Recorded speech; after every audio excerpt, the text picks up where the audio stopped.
Isang napakagandang araw sa ating lahat mga ka-farmer. Well, dahil nga kaganda ng sikat ng araw at alas 6 pa lang ng umaga, ako ay gumayak papunta sa aming kaingin. Tama po ang narinig niyo mga ka-farmer, alas 6 pa lang ng umaga, kami ay gumayak na papuntang kaingin. Ngunit ako ay ninamnam ko muna ang ganda ng tanawin dito sa amin. Gaya nga ng nakikita nyo mga ka-farmer, hindi gaya kakaganda? Kung kayo ba naman ang nakatira sa bukid mga ka-farmer, hindi nyo ba nanamnamin ang ganda ng sikat ng araw, ang ganda ng tanawin at ang presko ng hangin? Bago nga ako nakarating sa aming kaingin mga ka-farmer, nadaanan ko muna ang pananim ng aking mga pinsan.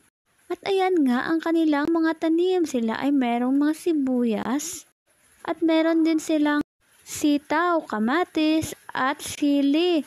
At ito na nga ako ay pumunta na sa amin. Hinahanap na nga kasi ako ng aking asawa at ako ay sinigawan na diyan.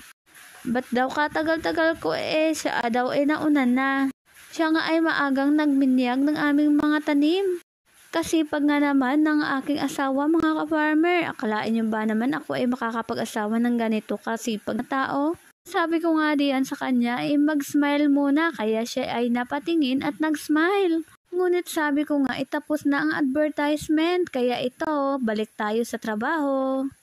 Ako ay patuloy lamang sa aking ginagawa. Mga damo po iyan ang aking kinukuha mga ka-farmer, baka kasi isipin nyo mga pananim na namin iyan. Hindi ko pa nga suot ang aking mahiwagang sombrero diyan sapagkat kaganda pa naman ang sikat ng araw mga ka-farmer. At gusto ko nga munang pawis-pawisan ako kaya hindi ko muna sinuot. Meron po kasing importanteng lakad ang aking asawa kaya inaagahan namin ang pagpunta sa aming kaingin para kahit papano ay meron din naman kaming nagawa sa aming kaingin. Maya-maya nga niyan ay gumayak na kami, umuwi na kami sa aming bahay. Pero kahit kakaunting oras lang ang aming paggawa sa aming kaingin, ayan ay importante na sapagkat meron naman kaming ginawa kesa ba naman sa bahay laang. At ayan na nga mga ka-farmer, kami ay umuwi na ng bahay. Hanggang dito na lang muna mga ka-farmer, salamat po sa patuloy ninyong pagsuporta. Sana po ay hindi kayo magsawang suportahan ako, maraming salamat po. God bless po sa ating lahat. Magandang araw!